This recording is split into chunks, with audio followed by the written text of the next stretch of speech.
Camp NaNoWriMo, avril 2020, jour 2.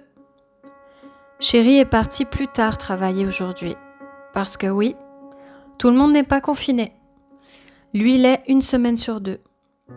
Du coup, je me lève en même temps que lui, commence à travailler, lis mes mails, réponds à quelques messages, puis j'ouvre mon fichier texte et débute de relire ce que j'ai écrit hier soir.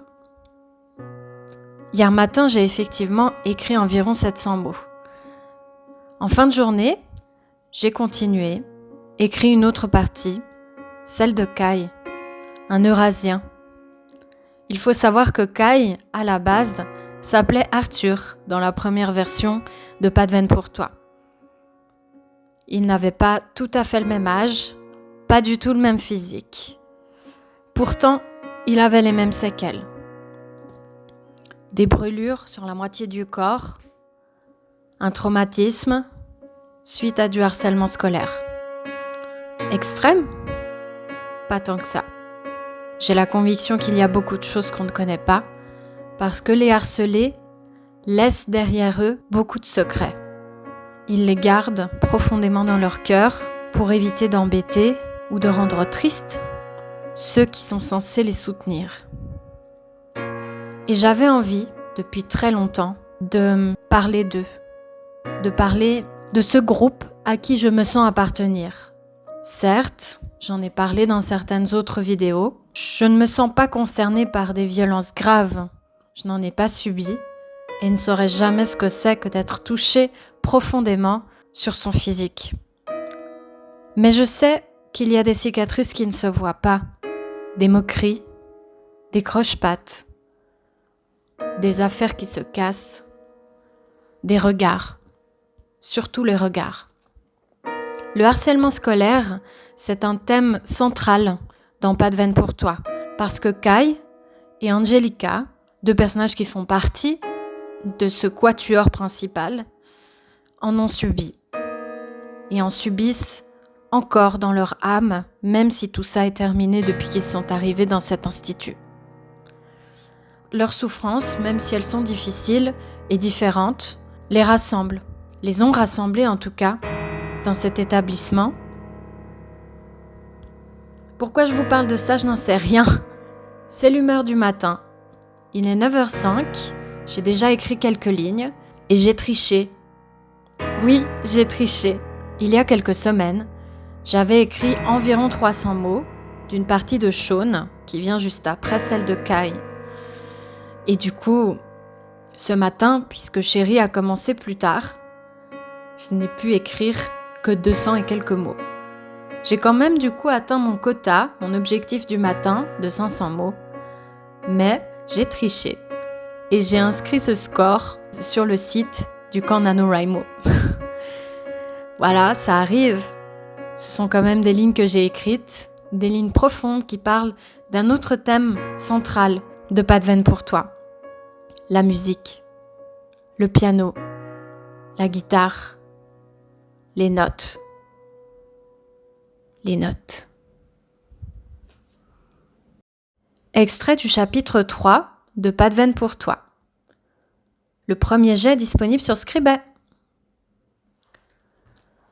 Pas de personnes installées en cercle aujourd'hui. L'encadrante a réquisitionné des poufs de la bibliothèque et les a disposés un peu au hasard dans la salle. Premier arrivé, je peux constater que les nouveaux arrivants sont nerveux, intrigués par cette anarchie. Ils prennent place gentiment, y compris la toute nouvelle jeune fille de 13 ans au physique quelconque, mais à l'attitude d'un animal battu. Certains se tournent vers Abigail, qui ne les invite pas à me saluer avec un « Bonjour, Kai » embarrassant. Chaleureuse, notre blonde préférée fait quelques blagues pour expliquer le côté sérieux de la séance. Ce n'est pas une psychothérapie, ce n'est pas un espace de silence non plus, c'est un lieu de témoignage où chacun peut créer son monde rien qu'avec les mots. Faire craquer ou donner de l'espoir à son prochain, ce sont les choix qui s'offrent à vous. Il faut briser les tabous, bousculer les convenances. Ici, pas de pudeur, on met les âmes à poil. Tandis qu'il se regarde et s'interroge, je ne peux m'empêcher d'étouffer un rire. Je la connais bien désormais, elle m'a déjà sauvée. Elle pense d'ailleurs que je peux sauver à mon tour. N'en suis pas certain en observant le teint livide d'une Alissa aussi blanche que les murs. Pas certain non plus en tombant sur un Shaun désemparé. Plus certain de rien en retenant le rebond spontané de mon cœur vers la jolie Angelica.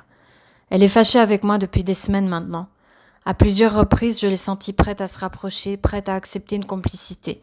Mais toujours quelque chose la retenait. Nous n'arrivons pas à communiquer. Les phrases nous manquent, nos respectives confiances en soi aussi. Je dois cependant être le vecteur de l'espoir. Alors je détourne les yeux de ces pierres charbon et m'appuie sur une table penchée, mi-assis, mi-debout, pour leur servir le discours que je leur ai préparé. Il n'y a pas si longtemps, une personne chère m'a dit que je valais la peine, que certes, tout ce que j'avais vécu jusqu'ici était difficile, mais que sans ça, on ne se serait pas rencontrés. Avant ces paroles, la vie n'avait pas tellement d'importance pour moi. La haine m'a traumatisée, davantage que les cicatrices que vous voyez sur mon corps. Il m'a fallu plusieurs jours pour comprendre que c'était positif, parce que je pensais avoir tout perdu. En fait, il me reste mes parents. Leur volonté de me secourir a terrassé la haine. Et puis ici, nous avons les encadrants. Ils donnent leur cœur et donneraient volontiers leur âme si c'était le prix à payer pour nous aider. Ce que j'ai compris depuis mon arrivée, c'est que pour guérir, le prix doit venir de nous. On doit sacrifier notre fierté, nos souvenirs, notre dignité, parfois même nos peurs. Dans une certaine mesure, elles sont réconfortantes car on les connaît. Le jour du changement peut devenir une épreuve, plus que le fait d'endurer la douleur. Cette personne chère m'a réveillée en me disant que j'étais un putain de guerrier. D'un seul coup, j'ai retrouvé mon bouclier, ma vitalité et les armes qui me permettent d'affronter la dépression. Je me rappelle le bonheur d'être vivant à chaque fois que l'envie de mourir me gagne. De temps en temps, cette dernière me rattrape et je songe au pire. Les miracles n'existent pas. Tout de même, je crois fermement qu'ici à l'Institut, on peut trouver la lumière, celle qui nous permettra de sortir du tunnel lorsqu'on sera prêt. Que ce soit dans leur cœur ou dans ceux des autres pensionnaires, il existe dès à présent une part de chacun de nous en quelqu'un. On doit se nourrir de ça pour grandir, franchir les obstacles, jusqu'au jour où, dépourvu de main, notre être entier sera assez fort pour escalader toutes les falaises, même celles qui s'effritent, même celles dont on ignore les secrets. On aura soif d'existence et on ne sera plus mis à terre par les épreuves. Si aujourd'hui, vous pouvez me regarder sans détourner les yeux, vous avez fait un premier pas vers la tolérance. Parce que ça veut dire que ce que vous entendez innocemment a plus de valeur que ce que vous voyez en jugeant. Si aujourd'hui vous n'y arrivez pas, ce n'est pas grave. Vous tolérerez demain. L'important, c'est de s'accepter soi-même en étant au moins accepté par un autre.